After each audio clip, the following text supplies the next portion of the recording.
अस्सलाम वालेकुम नाजरीन, आप देख रहे हैं क्रॉस फायर और मैं हूं मोहम्मद नाशाद अली। नाजरीन, वही हुआ जिसका डर था। अमेरिका ने ईरान पर हमला कर दिया और फिर ईरान ने जवाबन तकरीबन पूरे मशरक़ वस्ता पर जो मिज़ाइल बरसाने शुरू कर दिए बशमूल इसराइल के। अब मामला ये है कि अगर मैं तफसीलात में जाना शुरू करूँ तो ये तीन तीन दिन की जो तफसीलात हैं ये बहुत जैसे कह लीजिए कि लंबी हो जाएंगी। लेकिन जो अहम चीज़ें हैं वो ये हैं कि अगरचे के डोनाल्ड ट्रंप साहब जो हैं वो इस जंग को 10 दिन या 7 दिन का कहकर शुरू करने के बाद इसे अब 1 माह तक ले जा रहे हैं। और उसके अलावा जो ईरान है उसके जवाब में कह रहा है कि एक तो वो मुज़ाकरात नहीं करेगा किसी किस्म के अमेरिका के साथ, और दूसरी बात यह है कि वो किसी भी तवील जंग के लिए तैयार है, उन्होंने तैयारी कर रखी है। इस जंग के अंदर जो अब तक की कामयाबी है अमेरिका ने हासिल की है वो ये है कि ईरानी सुप्रीम लीडर जो है अली खामेनाई वो उनको जो है शहीद करने में कामयाब हो गए हैं। उनके साथ पासदारान इनकलाब के जो सरबराह थे वो भी, और 2-3 जो सियासी क़यादत में अहम नाम थे उनको भी उन्होंने शहीद कर दिया हुआ है। अब मसला ये है कि जो इस वक्त सिचुएशन है वो जहाँ ईरान के लिए बहुत कॉम्प्लिकेटेड है, वहाँ अमेरिका के लिए भी मामलात इतने आसान नज़र नहीं आ रहे, क्योंकि मुख्तलिफ तरह की जैसे कह लीजिए कि खबरें आ रही हैं। ईरान दावा कर रहा है कि उन्होंने 560 के करीब जो है वो अमेरिकी सोल्जर्स जो हैं मार गिराए हैं। रूस की जो टीवी है आरटी का दावा था ये कल रात तक कि वो भी तकरीबन 550 अमेरिकी जो सोल्जर्स हैं उनको मारने का जो दावा है ईरान का, उसको वो इंडोर्स कर रहे थे। अब मामला ये है कि जो पेंटागन है और जो कांग्रेस है वहाँ पर एक प्रॉब्लम जो है बहुत ट्रंप के लिए बन गई है। डेमोक्रेट्स ये कोशिश कर रहे हैं कि किसी तरीके से ट्रंप को वो अपने जिसे कह लीजिए जाल में ले आए, क्योंकि ट्रंप ने ये जो अटैक किया है, अटैक करने से पहले जो इन्फॉर्मेशन पास ऑन की या जो बातें कहीं वो उनकी जो जो एविडेंस नहीं मिल रहे। जिस तरह आज पेंटागन की जो कमेटी के अंदर जब बातचीत शुरू हुई, तकरीबन को 90 मिनट की ब्रीफिंग की बात कर रहे हैं, उस दौरान कोई ऐसा सबूत पेश नहीं कर सकी जो रिपब्लिकन इंतजामिया है, जिसमें ये कहा जा रहा था कि जी ईरान के ऊपर इसलिए हमला किया गया कि अगर हम उस पर हमला ना करते तो ईरान हमला करने में पहल कर सकता था। ये एक पॉइंट है जो उस वक्त वहाँ ज़ेर बहस है। और दूसरी जो बड़ी अहम बात है जो डेमोक्रेट्स डिमांड कर रहे हैं वो ये है कि अगर ट्रंप इंतजामिया ने ये अटैक करना था तो इनके पास वो प्लान कहाँ है, कितने दिन का ये ऑपरेशन तैयार किया गया था और उसके बाद का प्लान कहाँ है। ये कोई चीज़ ऑन रिकॉर्ड नहीं है, जिसकी वजह से आने वाले वक्त में जो इंटरनल जो मामलात हैं ट्रंप इंतजामिया के, उनको खासा टफ टाइम देखने का जो है ना वो इंदिया दिया जा रहा है। जो इस वक्त सिचुएशन है ये ऐसे कहा नहीं जा सकता कि कौन इस जंग में फ़िलहाल जो है वो बेहतर पोजीशन में है, क्योंकि ईरान ने जिस तरफ भी वो हमला कर सकता था, जहां पर भी वो हमला कर सकता था, जहां जहां अमरीकी तंसीबात थी, चाहे वो सऊदी अरब में थी, यूएई में थी, कुवैत में थी, कहीं पर भी थी, उन सब पर अटैक किए हैं। और उन हमलों के नतीजे में ये जो 560 सोल्जर्स की बात की जा रही है, यूएस सोल्जर्स की बात की जा रही है, यूएस इसे एडमिट नहीं कर रहा। अलबत्ता जो आज कुवैत की तरफ से जो खबर आई कि वहाँ मुतअद्दिद जो है F-15 त्यारे जो हैं वो गिरा दिए गए हैं, और उसके बारे में ये ज़रूर तस्लीम कर लिया है यूएस ने कि 3 त्यारे जो हैं वो कुवैत के अपने एयर डिफेंस सिस्टम की वजह से तबाह हुए। ये एक त्यारा तकरीबन 90 से 97 मिलियन डॉलर का है। इसकी प्राइस कन्वर्ट करके अंदाज़ा की जा सकती है कि ये कितने महंगे त्यारे हैं। बहरहाल अब जब जंग शुरू हो चुकी है, ये किस करवट बैठेगी, ये मामला किस तरफ जाएगा, इस एस्पेक्ट के ऊपर मैं चाहूँगा कि हम बात करें। मुझे स्टूडियो में ज्वाइन किया है खालिद फारूकी साहब ने। खालिद फारूकी साहब बहुत सीनियर जर्नलिस्ट हैं और बड़ी गहरी नज़र रखते हैं, ख़ासतौर पर ये इंटरनेशनल रिलेशंस के बारे में भी जब हम इनसे बात करते हैं तो हमें हमेशा जो है वो बड़ी थॉट प्रोवोकिंग डिबेट के सुनने का मौका मिलता है। ब्रिगेडियर साद साहब जो हैं उन्होंने हमें ज्वाइन किया है बतौर डिफेंस एनालिस्ट। ब्रिगेडियर साद साहब से भी हम पूछेंगे कि ये जो मामलात हैं ये किस तरफ लेकर जा रहे हैं। तीसरी जंग अजीम की बात की जा रही है और इस तरह के बहुत से जिसे कह लें कि क्या सराहियाँ हो रही हैं। तो पहले मैं चाहूँगा ब्रिगेडियर साहब मैं आपसे ही शुरू कर लूँ। ये जो बात की जा रही है कि इस वक्त ये जंग जो है एक तो ये फैलती नजर आ रही है और दूसरा ये किसी तीसरी जंग अजीम की तरफ कन्वर्ट होती दिखा रही है। आपको लगता है कि हालात ऐसे हैं इस वक्त खित्ते में भी और खित्ते के बाहर भी? देखिए जी, मतलब है कि जंग जितनी फैलनी थी वो तो फैल गई है इस वक्त, और तकरीबन तमाम जो खलीजी ममालिक हैं, जी। या जिसको आप जीसीसी ममालिक कह सकते हैं, और उसके बाद इराक और उर्दन जो है वो तो इसके अंदर वो शामिल हो चुके हैं।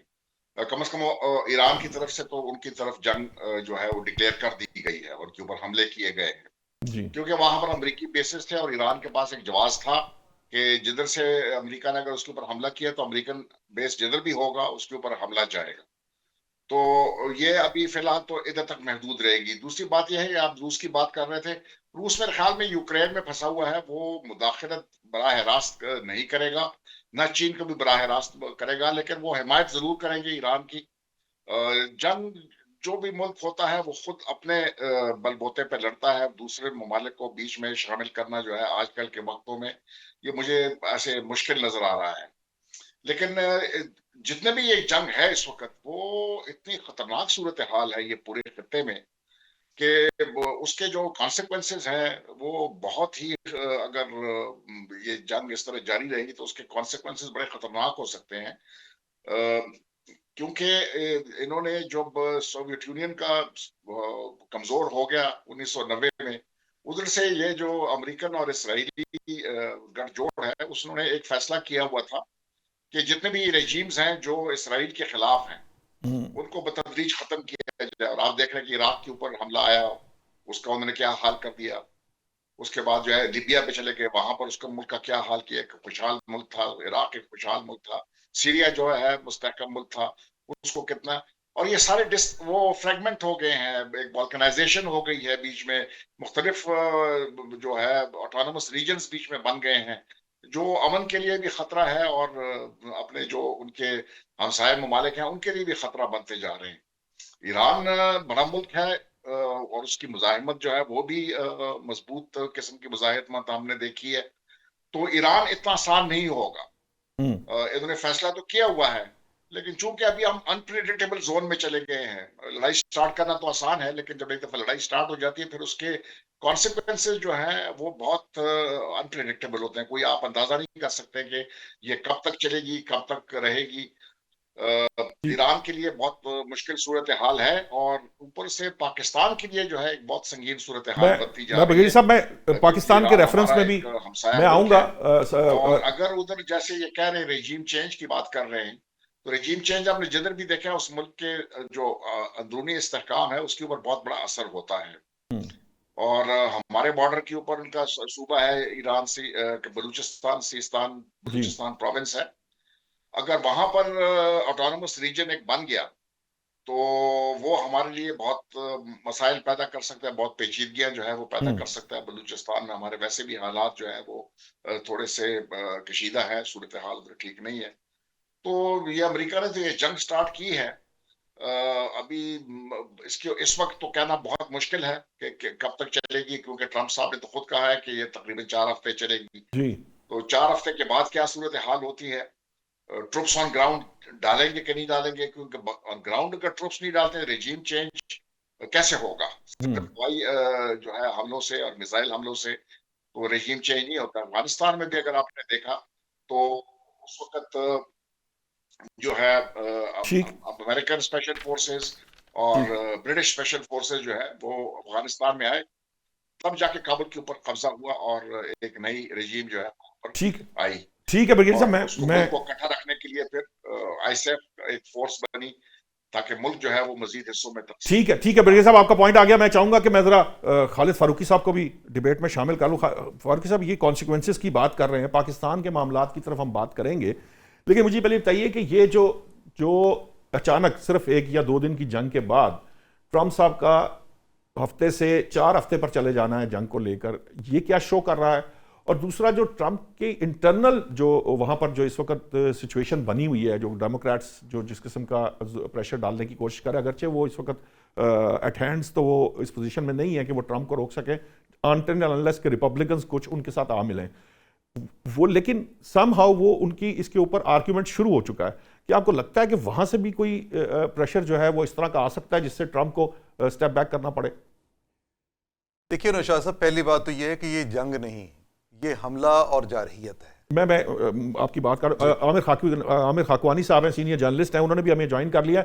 Welcome to the show Aamir sahab. मैं जरा फारूकी साहब बात खत्म करते हैं तो फिर मैं आपकी तरफ आता हूँ, प्लीज आप कंटिन्यू कीजिए। हाँ, मैं ये कह रहा था कि ये जंग नहीं है, ये हमला और जारहियत है जिसका इर्तिकाब किया अमेरिका ने इसराइल से मिलके और इसराइल की ख्वाहिश पे।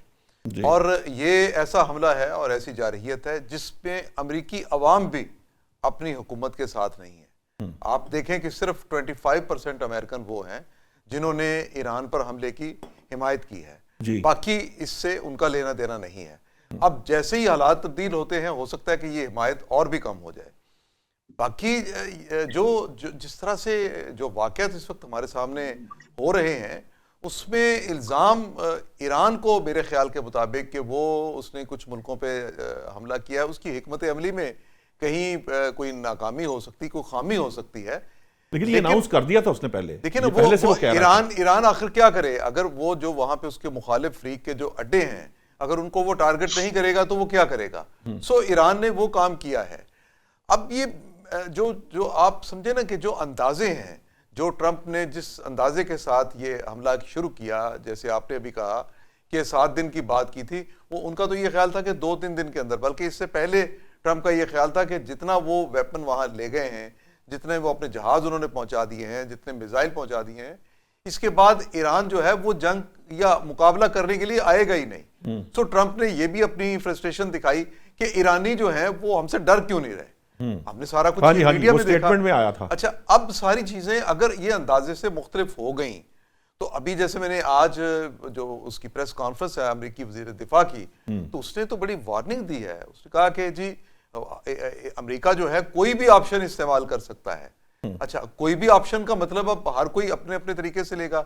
जो मैक्सिमम कोई डिस्ट्रक्शन का वेपन है वो भी इस्तेमाल करने की इसमें बात हो सकती है। WMDs। अच्छा, अब ये चीजें जो हैं, ये बेसिकली क्या ये सारा कुछ होना चाहिए था? क्या ट्रंप की पॉलिसियां जो हैं, एक ऐसा शख्स जो कि दुनिया में नो वार के नाम पर इक़्तिदार में आया, हाँ जी, उसके आने के बाद अब तक तकरीबन कुछ 6 या 7 जंगें अमेरिका लड़ चुका है और जगह दूसरा जगह हमला पे ईरान पर हो चुका है। दूसरा हमला ईरान पर हो चुका है। और किसकी ख्वाहिश पे इस पूरे रीजन में अमेरिका जो है उसने तमाम मुसलमान मुल्कों को तबाह करवा दिया है। आप देखें ना कि एक इसराइल है, एक शैतानी सा एक मुल्क है, छोटा सा एक डॉट था, वो फैलते फैलते कितना हो गया। उसको हर इलाके पर कब्जा करने का वो मौका दे रहा है। और इसमें बाइडेन हुकूमत भी ऐसी ही जिम्मेदार थी, लेकिन ट्रंप ने जिस तरह से खुल के इसराइल के मुहाफिज होने का किरदार अदा किया है और जितनी उसको मदद दे रहा है, ये तो बड़ी खौफनाक मिसाल है। अब दुनिया भर में इसकी कहीं हिमायत नहीं है। जो यूरोप है उसके अंदर भी इसकी हिमायत नहीं। यूरोप में तो देखिए फिलिस्तीन के हक में बड़े बड़े मुजाहरे हुए। अब वो ईरान के खिलाफ ये जो जारहियत है इसकी भी हिमायत नहीं, लेकिन उनकी मजबूरी है कि वो अमेरिका के साथ खड़े होते हैं। माजी में उनका किरदार भी अच्छा नहीं रहा, अब भी उनका किरदार अच्छा नहीं है, लेकिन इसके बावजूद ये है कि ये बिल्कुल एक नाइंसाफी पर मबनी, और जिस तरह शहीद किया उन्होंने अली खामनाई को, आयतुल्ला अली खामनाई को, ये तो देखिए बड़ी भयानक मिसाल है कि आप किसी रियासत के सरबराह को या सुप्रीम कमांडर को या उनके रहबर को आप इस तरह शहीद कर देते हैं। तो यहाँ कल को तो फिर कोई भी किसी जगह पे भी जंग किसी मुल्क के साथ हो रही होगी, किसी मुल्क के सरबराह के ऊपर हमला हो की दफा भी यही डिबेट हुई तो थी। ये सारी बातें देखें ना, सारी बातें बड़ी खौफनाक हैं। अमेरिका जो मिसालें कायम कर रहा है, जो अभी आपने बात करना चाह रहे थे कि ये जो नेक्स्ट वर्ल्ड वॉर जो है, तीसरी आलमी जंग जो है, ये उस तरफ हालात तो नहीं जा रहे। देखिए जो दूसरी आलमी जंग हुई थी उसमें भी, या पहली आलमी जंग जो हुई थी उसमें भी कोई मतलब यह है कि बाकायदा किसी ने सोच समझ के जंग का आगाज नहीं किया था। हालात ऐसे पैदा हो माइनर सा फैक्टर होता है जो ट्रिगर हो जाता है। अब भी हालात ऐसे पैदा हो रहे हैं, लेकिन बदकिस्मती की बात यह है कि ये जो हालात पैदा हो रहे हैं ये एशिया के अंदर है, और बदकिस्मती की बात यह कि ये हालात जिन इलाकों में हो रहे हैं वो तमाम मुस्लिम अक्सरियती इलाके हैं। सो यहाँ पे जो एक मामला है, यहाँ पे तो कोई ऐसी बड़ी जंग में सिर्फ और सिर्फ ये होगा कि मुसलमान ममालिक और मुसलमान आबादी जो है ये टारगेट बनेगी। अब इसराइल को और ज्यादा कितना इलाका चाहिए, कितनी उसको वसअत चाहिए? अब जाहिर है कि जो अगर ये 1 हफ्ते के अंदर या 2 हफ्ते के अंदर या 4 हफ्ते के अंदर ये जंग अगर खत्म नहीं होती तो अमेरिका की जो अपनी दिफाई कुव्वत है वो भी, उस पर भी क्वेश्चन मार्क आ जाएगा। जिस तरह ईरानी मिसाइलों ने मुख्तलिफ जगह पे उनको टारगेट किया है। अब देखिए ना, एक जगह पे इसराइल में मिसाइल गिरा, वहां 7 बंदे मरे हैं, तो इसराइल में एक चीखो पुकार शुरू हो गई है। अब उन लोगों को ये ख्याल नहीं आता कि किस तरह वो मजलूम फिलिस्तीनियों को जिस तरह उन्होंने शहीद किया, नेतन्याहू ऑफिस जो है उसको भी नेतन्याहू ऑफिस के ऊपर जो करने की बात की जा अटैक रही की, है। हाँ बिल्कुल वो खबरें आ रही हैं अब बाकायदा तौर पे कि उसके ऑफिस को अटैक किए गए। सो ये जंग जो है, अगर इसमें इसराइल को कहीं बड़ा नुकसान पहुंचा तो मुझे ये खदशा ये है कि इसराइल जो कि पहले ही रोजाना सैकड़ों उसके जो जहाज हैं, जेट तैयारे जो फाइटर हैं, हमलावर हो रहे हैं और बमबारी कर रहे हैं। कोई शायद जगह ऐसी नहीं बची ईरान में, अहम तनसीबात में, जहां पे अब तक वो हमला नहीं कर चुके। जो न्यूक्लियर तनसीबात की बात थी वो तो ईरान ने पहले ही चला गया था उस जगह पे कि हम जीरो एनरिचमेंट पे तैयार हैं। बातें आ रही थी जिस और हमले से चंद पहले हमला ना करने की जो हमला करने की जो ये अमेरिका में बात की जा रही है कि ईरान पेशगी हमला कर सकता था, इसकी नफी भी हो गई। और तीसरी अहम बात यह है कि कांग्रेस को जो रिपोर्ट एक पेश की गई अमेरिकियों की तरफ से खुद अपनी, उसमें यह था कि जो ईरान का मिसाइल सिस्टम है जिस पर अब आप बात कर रहे हैं, उस मिसाइल सिस्टम में भी ये चीज शामिल थी कि 2035 में जाके ये मिसाइल सिस्टम ईरान का, अगर वो इस पे काम जारी रखते हैं तो इतना ताकतवर हो सकता है कि वो अमेरिका तक पहुंच सके। लेकिन अगर वो ये चाहेंगे तब, अब ये कोई फौरी खतरा किसी तरह का भी नहीं था। अमेरिका को तो कतई तौर पे खतरा नहीं था, यूरोप को कोई खतरा नहीं था, मुज़ाकरात कामयाब हो रहे थे।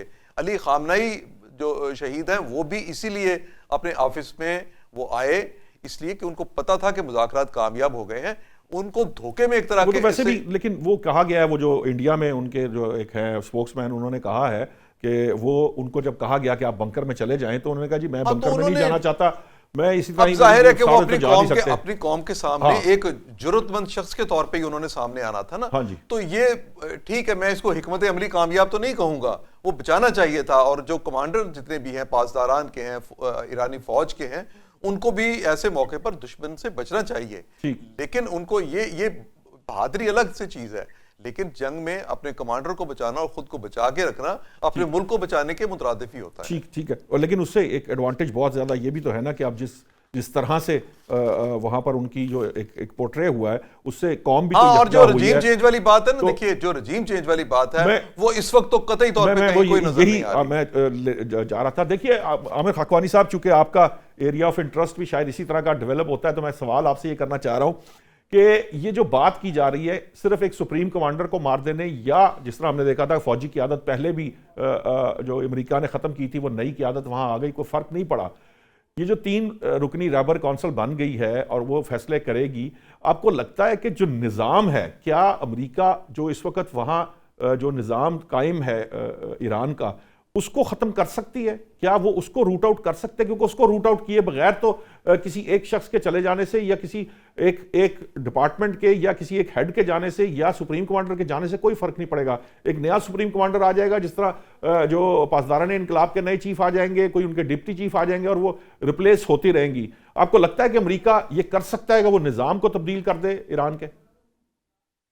देखिए इस वक्त तो काफी चीजें काफी मुश्किल है, आसान नहीं है। अगर देखें आयतुल्लाह खामनाई साहब का उनकी शख्सियत जो ज़ाहिर है किसी पासदारान इनकलाब की किसी कमांडर जैसी तो नहीं थी, वो रहबर इनकलाब थे और इमाम खुमैनी के बाद वो वाहिद दूसरे बंदे ही थे जो पूरा इतना लंबा अरसा उन्होंने चलाया सिस्टम को। अगर खामनाई साहब की एक तबई मौत होती है ना, इंतकाल कर जाते, बीमार है, वो बुजुर्ग आदमी थे, मेरे ख्याल है कोई 86 साल तो 84 साल, तो उसके बाद शायद मुमकिन है कुछ थोड़ा से कोई मसाइल आते हैं या कुछ चीजें पैदा होती, बात होता है कि आप जो ट्रांजेक्शन पीरियड होता है उसमें ट्रांजेक्शन में कुछ थोड़ा सा हो सकता है कि इख्तिलाफ या कोई ऐसा हो। लेकिन जिस तरह से उनको शहीद किया गया है, जिस तरह से हिट किया गया है, उसके बाद तो मेरा ख्याल है अब इस वक्त अगर कोई मुखालिफ अगर इस इनकलाब का रजीम का अंदर या कोई लोग मुखालिफ वो भी दब गए हैं सारे।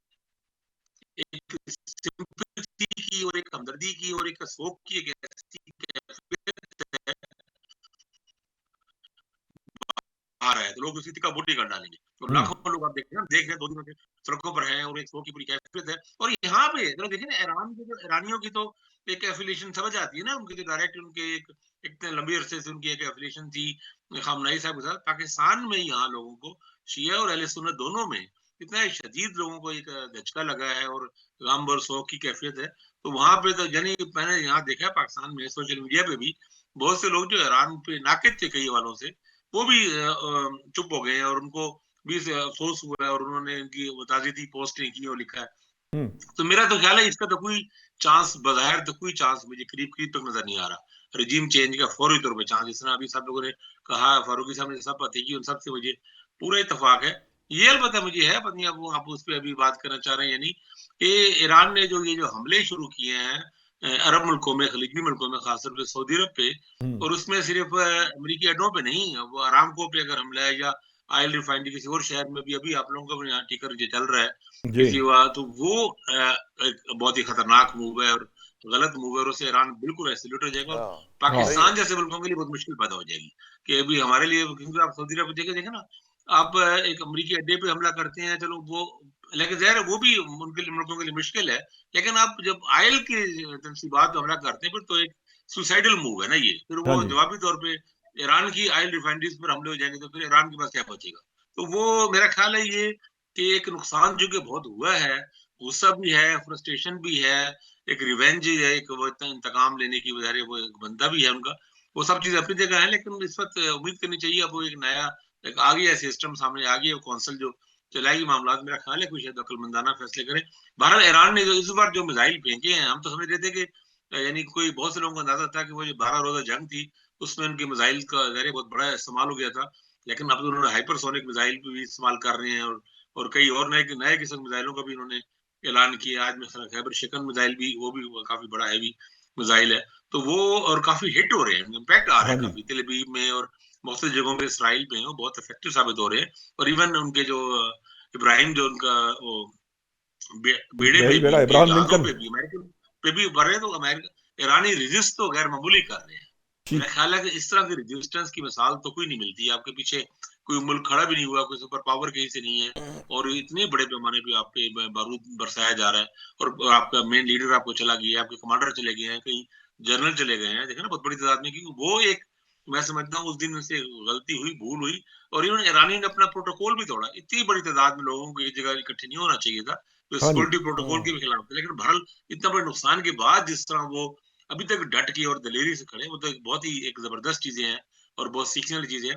बस ईरान को चाहिए कि अपने टारगेट्स को क्लियर रखे और खाम खा अपने महाज बढ़ाए ना, अपने लिए मुश्किल पैदा ना करे, और जो मुल्क को उसकी मदद कर सकते हैं ठीक उनके लिए बहुत मुश्किल हो जाएगी, अगर सऊदी अरब में और जगह, खासतौर पर इधर दुबई अमारात में भी, शहरों पे भी, शहरी जगहों पे भी कुछ लोग अगर वहां पे गिरे हाँ मिसाइल जी जैसा, होटल तो पे ये भी बहुत हुआ डेंजरस मूव होती है, उसका नुकसान बढ़ेगा। ठीक है जी। हम जब वापस आते हैं तो मैं ब्रिगेडियर साद साहब से, चूंकि उनकी आर्मी बैकग्राउंड है, तो मैं चाहूँगा कि हम इस पर्सपेक्टिव में बात करें कि ईरान जो जितनी भी उसने अब तक जवाबी कार्रवाई की है, उसके बाद क्या वो कितना लंबा अरसा उसको सस्टेन कर सकेगा, क्या सस्टेन कर भी पाएगा कि नहीं, इस पर बात करते हैं। अभी लेते हैं एक ब्रेक।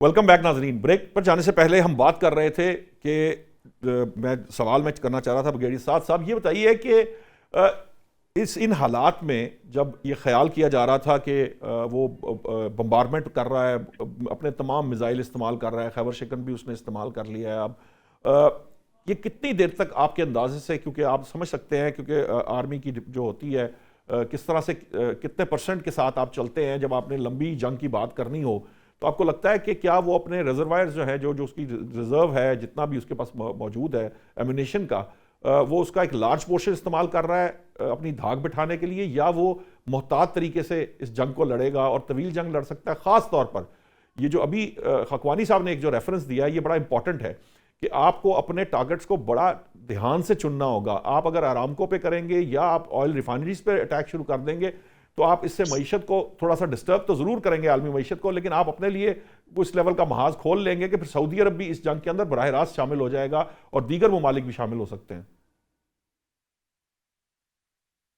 देखिए ये जो मतलब है कि ईरान के पास जो है एक तो उसकी मईशत जो है वो बहुत इस वक्त कमजोर है, उनके ऊपर इतने सैंक्शंस लग चुके हैं कि मुआशी लिहाज से ईरान जो है वो बहुत कमजोर सूरत हाल में है। हम्म उनके जो बंदरगाह वगैरह हैं उनके ऊपर ब्लॉकेट वगैरह लग गए, जिसकी वजह से उनको मजीद मुश्किलात जो है वो पैदा हो सकती है कि बाहर से अगर वो तिजारत वगैरह नहीं कर सकते तो बहुत शदीद मुश्किलात में वो आ सकता है।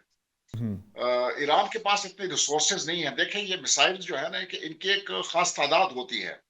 अभी वो कोई ये तो बताता नहीं है कि उनके पास तादाद कितनी होती है, लेकिन उनको मिसाइल्स को इनको बहुत ज्यादा इस्तेमाल करने पड़ते हैं, क्योंकि जो इसराइल के पास और अमेरिकन के पास जो मिसाइल मुखालिफ सिस्टम है जी एंटी मिसाइल सिस्टम्स हैं, हाँ जी उनको ओवरवेलम करने के लिए आपको ज्यादा मिसाइल्स इस्तेमाल करने पड़ते हैं कि अगर आप 100 छोड़ते हैं तो उसमें से 4-5 जो है वो उसको हिट उसमें कर से पाते निकल हैं के वो जमीनी अहदाफ को निशाना बना सकते हैं।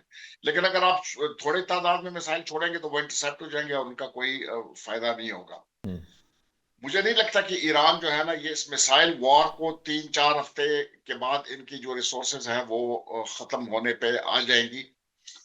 इनके पास एयरफोर्स भी नहीं है, इनके पास नेवी भी नहीं है। तो सिर्फ ज़मीनी फ़ौज है, वो जो है इस वक़्त वो कारआमद नहीं है। इस ऐसी जंग में जो है ना या तो एयर इस्तेमाल होती है ज़्यादा और हम्म, या अगर गल्फ़ में अगर आपने असरात क्रिएट करने हैं, अमेरिकन नेवी जो है उनको अगर आपने कोई ख़तरा पेश करना है, तो आपके पास नेवी होनी चाहिए, स्ट्रॉन्ग नेवी होनी चाहिए। ये दोनों चीज़ें उनके पास नहीं है। तो हम्म, मेरे ख़्याल में अगर जंग को तूल दी गई तो उसमें ईरान जो है ना आखिर में उनके पास ये जो इस किस्म के ज़खायर हैं मिसाइल्स के और ड्रोन्स के, ये उनके पास कमी आनी शुरू हो जाएगी और वो उतने इफेक्टिव नहीं रहेंगे। लेकिन फिर भी मैं ये बात फिर कहना चाहता हूँ कि सिर्फ ईरान जैसे मुल्क में हम्म, सिर्फ हवाई जो है ना और मिसाइल के फायर से उधर रेजीम चेंज नहीं आ सकती है।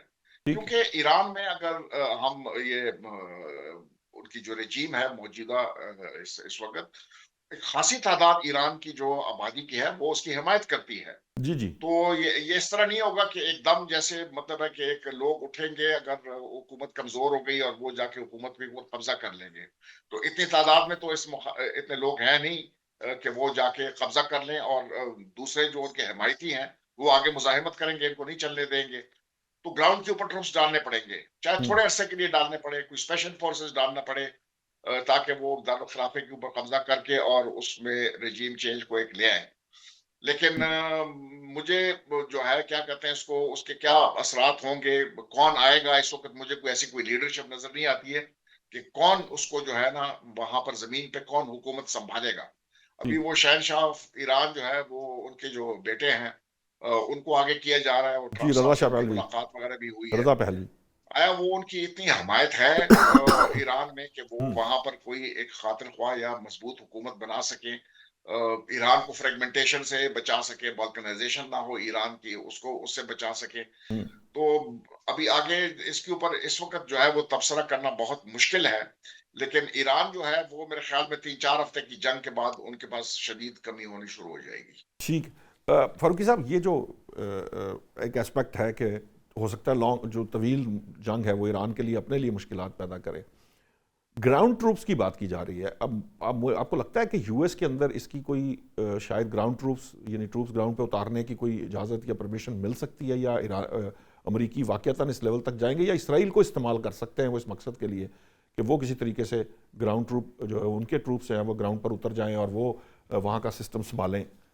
नहीं, मेरे ख्याल के मुताबिक अमेरिकी फौज जो है ना ज़मीनी ऑपरेशन महदूद पैमाने पर कर सकती है, और वो भी ऐसी शक्ल में जब उनको ये रेजिस्टेंस जो है इसका ज़्यादा ये रहे कि रेजिस्टेंस ज़्यादा नहीं होगी। अच्छा, अगर तो वहाँ पे अमेरिका को ऑपरेशन में ये कामयाबी मिलती है तो हो सकता है कि फिर वो ज़मीनी ऑपरेशन की उनको ज़रूरत ही ना रहे। जैसे बिल्कुल सही बात है ये कि असद साहब बिल्कुल सही कह रहे थे कि ये मामला जो है ना ईरान के लिए भी मसला एक जो बन सकता है। आपको पता है कि जो इसराइल के साथ उसकी जंग हुई थी, पिछली जो जंग हुई लास्ट ईयर, उसमें आखिर में आके तो उनके मिसाइल जो डेली जितने फेंके जा रहे थे, टारगेट कर रहे थे, वो उनमें कमी आ गई थी।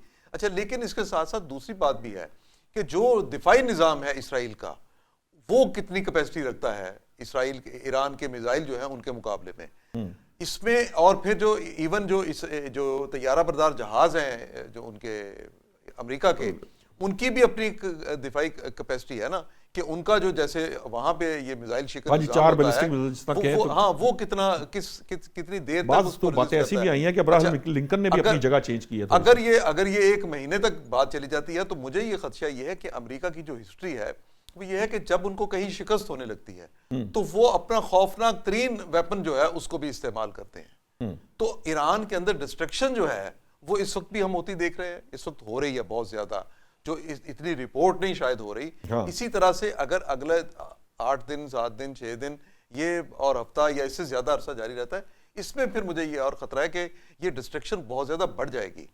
ऐसी डिस्ट्रक्शन के नतीजे में बढ़ने में, अच्छा, फिर इसमें अमेरिका का कोई पॉलिसी पे नुकसान भी नहीं है इस बात में।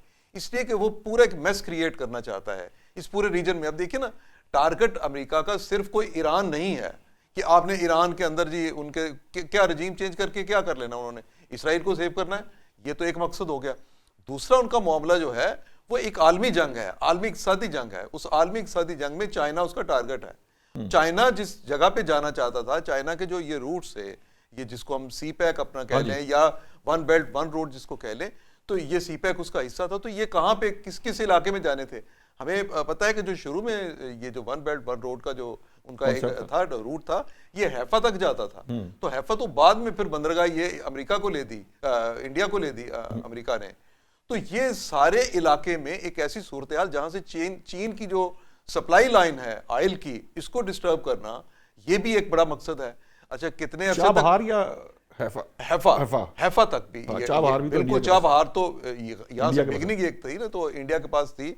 हैफा भी इनको अमेरिकी इंडियन जो है उनके पास है।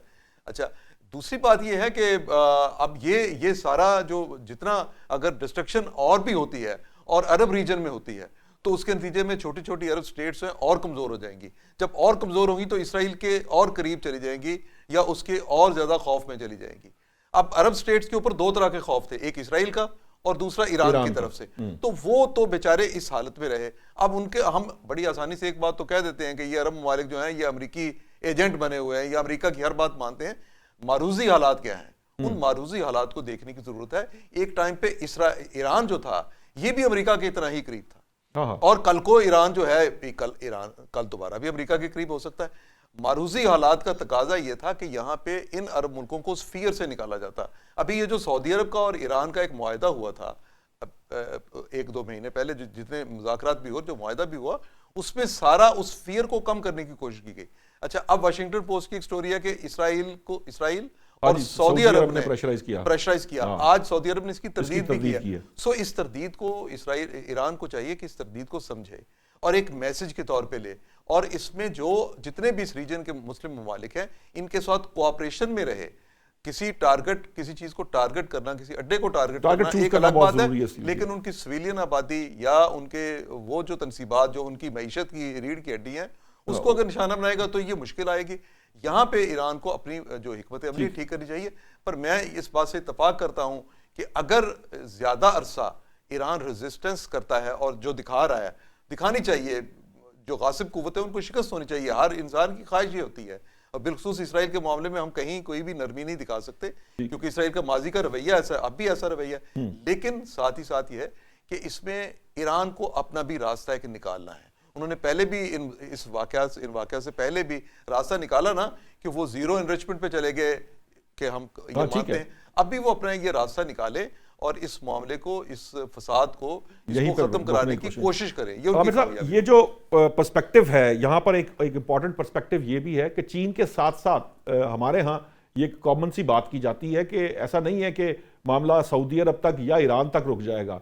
एक्चुअली प्राइम टारगेट कहीं ना कहीं आकर फिर पाकिस्तान भी होगा, क्योंकि पाकिस्तान बतौर एन एटॉमिक पावर वो किसी सूरत वेस्ट को या दूसरी कुव्वतों को कबूल नहीं है। इस पर्सपेक्टिव के अंदर पाकिस्तान की स्ट्रेटजी क्या हो सकती है और पाकिस्तान को कितना प्रेशर इसका आ सकता है, या पाकिस्तान कैसे डील करेगा इस प्रेशर को? देखिए, पाकिस्तान को यकीनी तौर पे खतरा तो मौजूद है। हम ऐसा तो नहीं कह सकते कि पाकिस्तान टारगेट नहीं होगा, आज नहीं तो कल ना सही, परसों सही नहीं। पाकिस्तान अल्टीमेटली एक अहम मुल्क है, अहम ताकतवर मुल्क है, लेकिन मेरा ख्याल है पाकिस्तान के साथ मामला उस तरह का हो नहीं सकेगा, क्योंकि हमारी भारत डिफेंस की हमारी सलाहियत और तरह की है। हमारे पास एक न्यूक्लियर पावर है, हमारे पास मिसाइल प्रोग्राम हमारा और तरह का है, बहुत सी चीजें हमारी एयरफोर्स और हमारे जो चीन के साथ हमारी स्ट्रेटेजिक पार्टनरशिप जी और तरह की है। तो उस तरह तो नहीं हो सकेगा। तो वो मेरे इंशाल्लाह ऐसा नहीं होगा अगर पाकिस्तान उससे ज्यादा मजबूत है, ज्यादा बेहतर पोजीशन में और आइसोलेशन में नहीं है और उस पर पाबंदियां नहीं हो सकें। पाकिस्तान को तंग करने के और मुख्तलिफ तरीके होंगे ना, जब वो खासतौर पर इकॉनमी के वाले से हम जानते हैं कि वो उनके लिए सबसे आसान है कि IMF का एग्रीमेंट हमारा वो रुक जाए, जो नए जो पैसे मिल रहे होते हैं उससे बड़ा बुरान पैदा हो जाता है।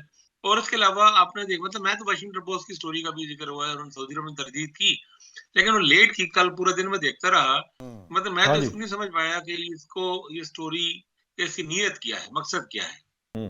उसका मकसद एक बिल्कुल वाज़े तौर पे एक साजिश ही एक लग रही थी। ये पहली बात तो ये है कि अगर फर्ज करें, अगर मफरूजे के तौर पे अगर सऊदी क्राउन प्रिंस ने बात की प्रेसिडेंट ट्रम्प से की, या उनकी एक वो इंतहाई यानी उनकी जो क्लोज मतलब किचन कैबिनेट के 4 लोग ही थे ना। वाशिंगटन पोस्ट ने भी ये क्लेम किया कि उनमें में से 4 में से किसी ने बताया, वो सारे ही बहुत ही हाईली लेवल के सिक्योरिटी ऑफिशियल्स हैं। अब मेरा नहीं ख्याल कि उनमें से कोई भी यानी अमेरिकन कॉन्स्टिट्यूशन के मुताबिक भी एक इंतहाई क्लासिफाइड इंफॉर्मेशन क्यों लीक करेगा। लेकिन आप देखें ना, उनके नेशनल सिक्योरिटी एडवाइजर या उनकी उनका जो एफबीआई की या सीआईए की या डिफेंस मिनिस्टर, 4 5 5 7 लोग ही बनते हैं ना, जो बहुत जी जी क्लोज किचन सर्कल में कैबिनेट। सारे हैं, जो उनमें से मतलब कोई एक ऐसी कोई तुक कोई लॉजिक नहीं है कि एक ऐसी चीज आप दे रहे हैं जिसके आपको नतीजे, आपको पता है कि हमारा सऊदी अरब अमेरिकन एलाई है बहुत से मामलात हैं, बहुत उसका से नतीजा उनकी फिर आरामको पे बड़ी बॉम्ब की सूरत में निकल भी आया ना, उस स्टोरी का फायदा भी हो गया। नहीं, मैं ये कह रहा हूँ वो स्टोरी एक दानिस्ता तौर पे एक बदनीति के तहत ही एक फैलाई गई, और उसका मकसद ये है कि सऊदी अरब और ईरान में ताल्लुकात भी खराब हो जाएं, शिया सुन्नी इशूज पैदा हो जाए और बहुत से मसाइल पैदा हो। तो उसको फौरी तौर पे काउंटर करना चाहिए। अब अच्छा कि चलो उन्होंने कर लिया। तो मेरा मकसद ये है कि इस तरह के वो प्लान तो है, मैस क्रिएट करने की बात यहाँ पे हो रही है।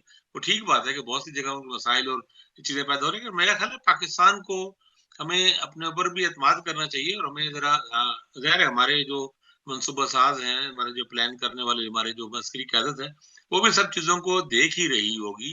और नहीं, वो मेरा ख्याल डीजी है कि ज़्यादा आईएसपीआर ने जो अल इंगेजमेंट जजीरा को इंटरव्यू दिया है उसके अंदर बड़ी क्लैरिटी के साथ उन्होंने बात की है और बड़ी जी, अफर्मेटिव बिल्कुल, सेंस और के ठीक अंदर कहा बात उन्होंने। की है। तो मेरे कहने का मकसद ये है कि जब हम ये मतलब ये ख़ास सतह पे तो आपको इसको तैयार रहना चाहिए, हमेशा तैयार रहना चाहिए, दुश्मन को कभी कमज़ोर नहीं समझना चाहिए। लेकिन जब हम बहुत ज़्यादा पब्लिक लेवल पे भी बात करते हैं, तो हम खामख़ा एक पैनिक भी क्रिएट होता है और खौफ भी पैदा होता है उसमें ना।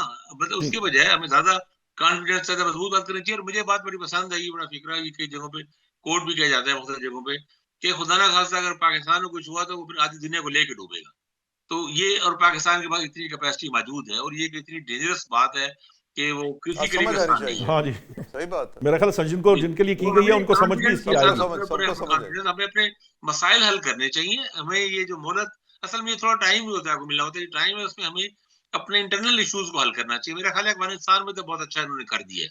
काफ़ी हद तक ये टीटीपी और टीटीए का तो जिस तरह का है ना कि वो पंजाबी में लाहौर में हम कहते हैं, लाहौरी ज़ुबान में, कि मक्कू ठाप दिया है चमाकू अंदाज में। हाँ जी। और ये अच्छा है थोड़ा-सा, और मैं तो ज़ाती तौर पे हक में हूँ, थोड़ा-सा और इसको लेके जाना चाहिए, ताकि ये जो एक टीटीपी की और बीएलए की ये जो प्रॉक्सी वार है ना, मुझे लगता है पाकिस्तान के खिलाफ ये शिकल ज़्यादा आएगी, जी। प्रॉक्सी वार्स बढ़ेंगी। तो मैं असल में उस वाशिंगटन पोस्ट स्टोरी इसलिए कर रहा था, कल से मैं देख रहा था कि वो शिया सुन्नी ये चीज़ें शुरू होना शुरू हो गई हैं। हम्म। और मैंने नोट किया है कि बहुत सारे जेली आईडीज हैं, यानी एक फेक अकाउंट बना है, उसमें वो 2 4 दिन पहले बना है, उसका अकाउंट प्रोफाइल उसका लॉक है, और सिर्फ एक उसका फेसबुक फ्रेंड है सिर्फ, और वो आके एक इंतहाई जहरीला सा एंटी शिया तबसरा करेगा, खामनेई साहब के खिलाफ तबसरा करेगा, दूसरा सऊदी अरब के खिलाफ ये तो तबसरा अब करेगा। सर, ये तो तो ये अब चीजें बहुत चल रही इट्स है, अ यहाँ से पार्ट काउंटर ऑफ करना चाहिए वॉरफेयर। अब नजर। तो ये एक रूटीन हो चुकी है ना, ये तो अब अंडरस्टूड बात है कि ये तो वॉरफेयर का हिस्सा है, ये तो इसकी पूरी एक कॉग्निटिव एरिया है जिसको आपको जी, डील करना पड़ता है साथ साथ। बगेड़ी साहब ये बताइए कि ये सीस्तान बलूचिस्तान की बात भी आपने थोड़ा सा रेफरेंस दिया था।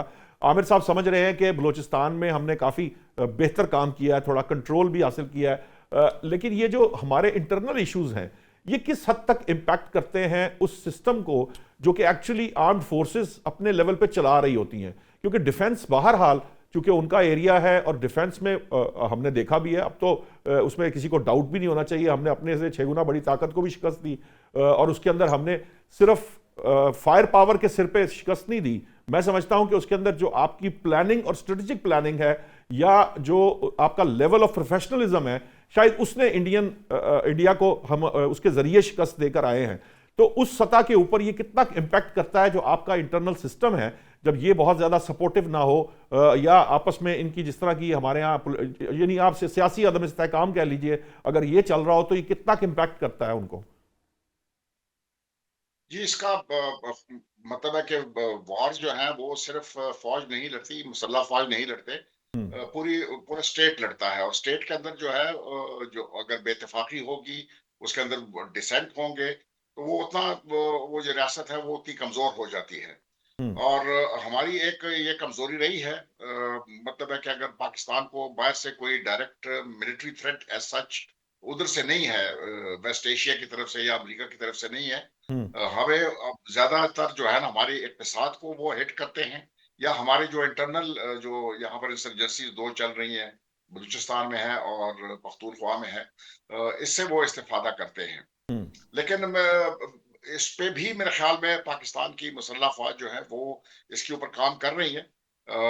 अगर आपने देखा होगा कि जब मई में पाकिस्तान के ऊपर जो है हमले आए, तो पाकिस्तान ने उसका बड़ा मौसर जवाब दिया और जो है हिंदुस्तान को पछताई जो है वो पे जाना पड़ा, लेकिन वो अभी तक भूला नहीं है। तो अगर आपने अभी रिसेंट पास्ट में देखा होगा तो उसमें उनकी जो सियासी क़यादत है और उनकी जो फौजी क़यादत है, दोनों ने इसका इशारा दिया कि जी संदूर 2 जो है वो चल सकता है। और उसमें वो अफ़गान जो हुकूमत है, मौजूदा रजीम है काबुल में, जी उसको वो इस्तेमाल करना चाहते थे एक 2 फ्रंट सिचुएशन में। तो पिछले 2-3 हफ्तों में अगर आपने देखा होगा तो बहुत बेतहाशा हमले किए और हमारे बहुत नुकसान पहुंचाया।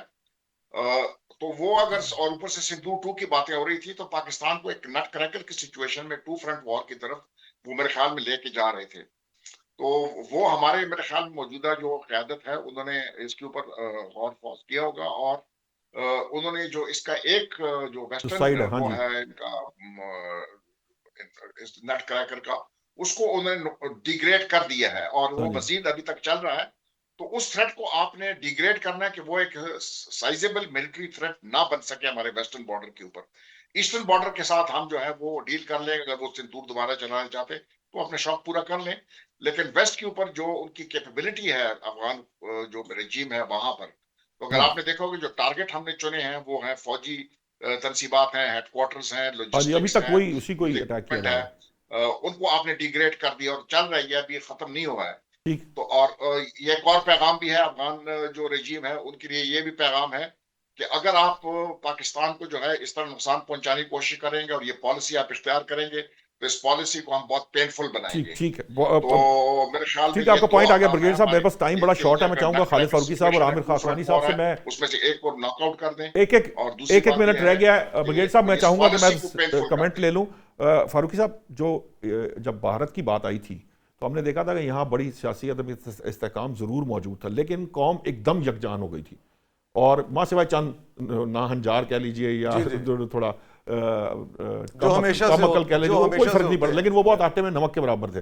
लेकिन मेजॉरिटी कौम का जो रिजॉल्व था वो बड़ा आर्म्ड फोर्सेस के साथ था और बड़ी ऐसे हमने जैसे कहते हैं ना एक फाइट लड़ी कौम ने भी साथ मिलकर। और ख़ास तौर पर ये जो जिस एरिया की मैं बात कर रहा था, प्रोपेगेंडा और वॉरफेयर की जो बात थी, प्रोपेगेंडा महाज पर मीडिया ने और सोशल मीडिया ने बड़ा काम दिखाया था।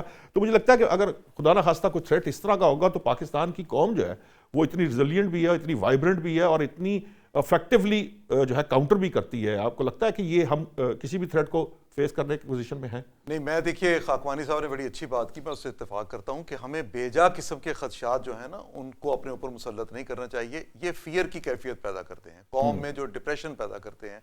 पाकिस्तान इतना कमजोर मुल्क बिल्कुल नहीं है, बिल्कुल नहीं है। हमें मजबूत रहना डिफेंस चाहिए के और मामले में मजबूत हाँ। इरादे के साथ और तैयारी में रहना चाहिए, बिल्कुल ठीक। नंबर 1। दूसरी बात यह है कि अफगानिस्तान का जो इशू है ना, वहाँ पे हमारे 2-3 काम तो बहुत अच्छे हो रहे हैं। एक तो यह है कि पाकिस्तानी जो कबायली इलाकों में रहने वाले लोग थे, ये मेरी पर्सनल इंफॉर्मेशन भी इसमें है, वो सारे लोग, उनमें से अक्सर देहात के लोग जो हैं बॉर्डर एरिया पे पाकिस्तानी फौज के साथ जाके वहां खड़े होते हैं। जी जी। यानी जैसे शहरी वहां के जो हैं वो वहां जाके फौज को सपोर्ट कर रहे हैं। अच्छा, जो पाकिस्तान ने वहां पे अटैक्स किए हैं वो उन असला डिपों को किए हैं जिनके बारे में हमें ये खदशा है और हमें पता है कि यहाँ से ये असला जो है दहशतगर्दों को सप्लाई किया जाता है। अच्छा, ये जो एयरपोर्ट्स को पाकिस्तान ने टारगेट किया है, मैं इसकी तरफ एक छोटे से टाइम में ये निशानदेही कर दूं। वहां देखिए 3 एयरपोर्ट हैं, एक कंधार एयरपोर्ट है, एक मज़ार शरीफ का है और एक काबुल वाला जो बड़ा उनका एयरपोर्ट एक ही हवाई अड्डा में। अच्छा, अब ये जो यहाँ पे जो बमबारी की गई है इसका मतलब है कुछ, इसका मतलब अपने उस दुश्मन को मैसेज देना है जो कि फजाई राब्ता रख रहा है काबुल वालों से।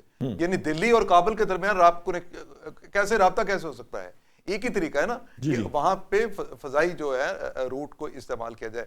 सो पाकिस्तान ने उस रास्ते को समझ के उसको भी तबाह किया है और इसका मतलब यह है कि अब आप ये नहीं कह सकते कि दिल्ली से कोई उठ के शैतानी हरकत करने के लिए या पाकिस्तान के खिलाफ कोई काम करने के लिए डायरेक्ट राब्ते की पोजीशन में रहेगा। ये एक बड़ी अचीवमेंट है। ठीक है, आमिर साहब, मैं आखिर में वही बात करना चाहूँगा, आपसे भी वही 1 मिनट का कमेंट लेना चाहूँगा कि किसी किस्म के एक्सटर्नल थ्रेट की सूरत हमने ये देखा है कि पाकिस्तानी कौम जो है वो फ़ौरन से पहले यकजान हो जाती है और हमारी आर्म्ड फोर्सेस को बड़ी सपोर्ट फराहम करती है। हमारे कीबोर्ड वॉरियर्स चाहे आपस में लड़ते हैं, लेकिन जब मामला इस किस्म का आता है, आपने देखा था, ये अभी भी आपने देखा हमारी कुछ चैनल्स और कुछ लोग वेबसाइट्स हैक हुई, तो हमारे यहाँ से भी लोगों ने